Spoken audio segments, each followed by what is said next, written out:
The card of UFC Vegas 34 is stacked, where former title challenger Kelvin Gastelum will headline the event, taking on number 3rd ranked middleweight Jared Cannonier.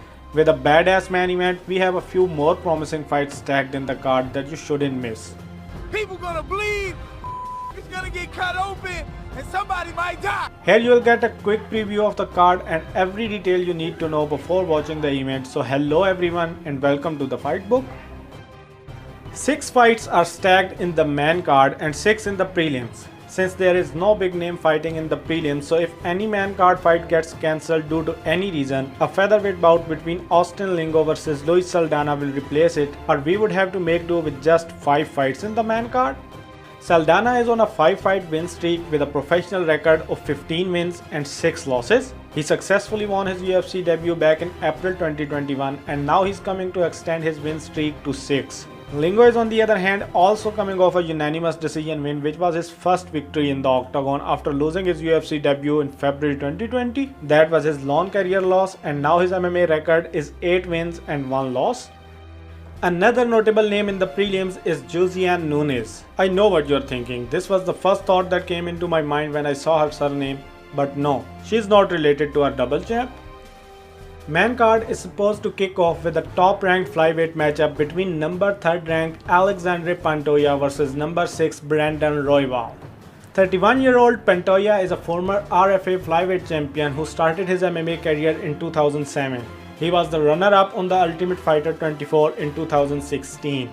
Despite losing in the semi-final, he got the UFC contract because of his impressive performance. His UFC record is now 7 wins and 3 losses with a fresh unanimous decision win back in February 2021.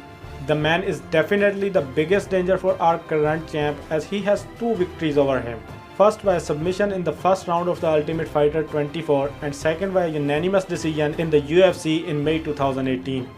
After Askarov's injury, there is no one in the title picture except former champ Figueiredo. So if Pantoja gets an impressive finish this weekend, the chances for him fighting for the title are very high because Moreno clearly said he's not interested in the 3rd fight with Figueiredo. And wait a little bit, maybe Pantoja Royval. The only man standing between him and his first title shot is number 6 ranked Brandon Royval. Royval is a former LFA flyweight champion who joined UFC last year. His MMA record is 12 wins and 5 losses, while his UFC record is 3 wins and only 1 loss. He's coming off a unanimous decision loss to Brandon Moreno at UFC 255, which snapped his 4-fight win streak. 11 of his 12 wins came via finish and only 1 went to the distance. Plus he received Fight of the Night bonuses for both of his UFC victories, so this fight is definitely going to be a blast, but he will have to work hard to beat the odds because he is the plus 140 underdog against Pantoja. Second is a lightweight bout between Austin Hubbard and Vince Pichel. Pichel was a contestant on the Ultimate Fighter 15 in 2012. He couldn't win the season but was successful in earning a UFC contract. Since losing his UFC debut, he has now won 6 of his last 7 fights and is on a 2-fight win streak. He has a bunch of decision victories in his MMA record of 13 wins and 2 losses, so he just needs an impressive finish to get some attention. His opponent Austin Hubbard is a former welterweight and lightweight champion in 4 different promotions including LFA. Before joining UFC in 2019, his MMA record was 10 wins and only 2 losses, which is now 13 wins and 5 losses. The order of his wins and losses in the UFC is pretty interesting, and if we follow the order, he's gonna lose this weekend. What the fuck is that? Pussy. Third is a bantamweight bout where Trevin Jones is coming up on short notice to fight a newcomer Mana Martinez, who's on a 2-fight win streak with a professional record of 8 wins and 2 losses. Jones made his UFC debut in August 2020 against a rising bantamweight star Timur Valiev. He first made headlines by missing his weight, then he failed his drug test, so his debut fight overturned to a no contest, which was originally a TKO win for him. Now he's coming off a TKO victory over Mario Bautista, which was his first clean win in the UFC. He's supposed to win the fight as he enters the octagon with the odds of -250 in his favor. Fourth is a heavyweight bout between former BKFC heavyweight champion Chase Sherman versus former Reality Fighting heavyweight champion Parker Porter.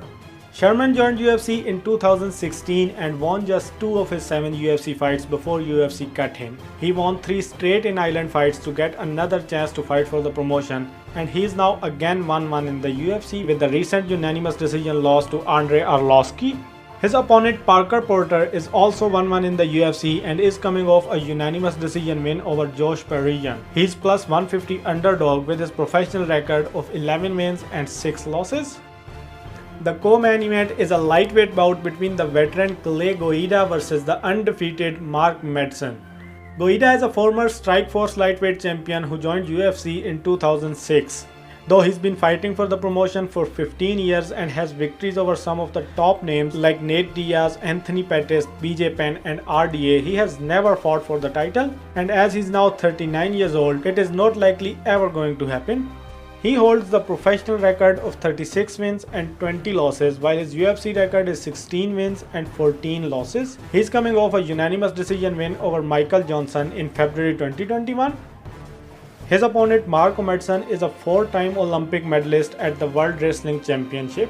After his wrestling career, Madsen became a mixed martial artist and joined the UFC in 2019. He is currently undefeated with a record of 10-0, and now he's coming off a unanimous decision win over Austin Hubert back in March 2020. Though he's minus 165 favorite against Guida, the underdog is a perfect match for him to check his abilities. The fight is definitely going to be a good scrap, but I don't understand why UFC is not interested in promoting their flyweights. It is maybe a good decision for their business, but please tell me in the comments if I'm the only one who thinks Pantoja versus Royval deserves to be the co-main event. The main event of UFC Vegas 34 will mark the fight between former title challenger Kelvin Gastelum facing the number 3rd ranked Jared Cannonier. The fight was supposed to be Cannonier versus Costa, but Costa pulled out due to his personal reason, and Gastelum grabbed this opportunity to headline one more event.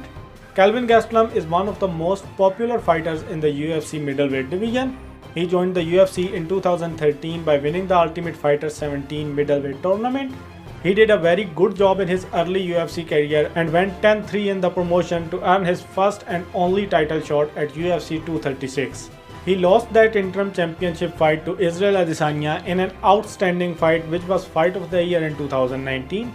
After that, Gastelum lost 2 more fights before he finally came back to the win column in UFC 258.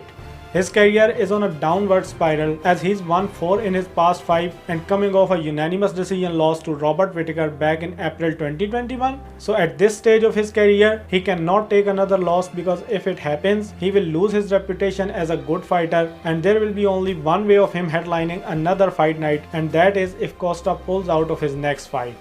I disapprove 100%. By the way, his opponent is Jared Cannonier, who holds a professional record of 13 wins and 5 losses and is also coming off a unanimous decision loss to Robert Whittaker back in October 2020. Cannonier is one of the most elite striker on the UFC roster who made his professional debut as a former AFC heavyweight champion in 2015. After a loss and a win in the heavyweight division, he moved down to the light heavyweight division but didn't find success in this division as he only won 2 out of 5 fights in the light heavyweight division. Then he finally landed in the middleweight division and created an instant name of himself with the performance of the night earning TKO win. Afterwards, he defeated the middleweight legend Anderson Silva and then Jack Hermansson. Cannonier was the strongest contender to face Israel Adesanya, but his winning streak was halted by Robert Whittaker. Now with a win in this fight, he would look forward to earning a title shot. Cannonier is the crowd favorite, entering this fight with betting odds of minus 165 in his favor. It's gonna be interesting to see whether Cannonier will become a title contender for the first time in his career, or Gastelum will take a huge leap in the rankings by defeating him and proving he still is a threat in the middleweight division. Let's wrap up here. Like, share and subscribe if you haven't yet, and do tell me who you think is going to win in the main event. I'll meet you in the next video, so till then, do whatever you want.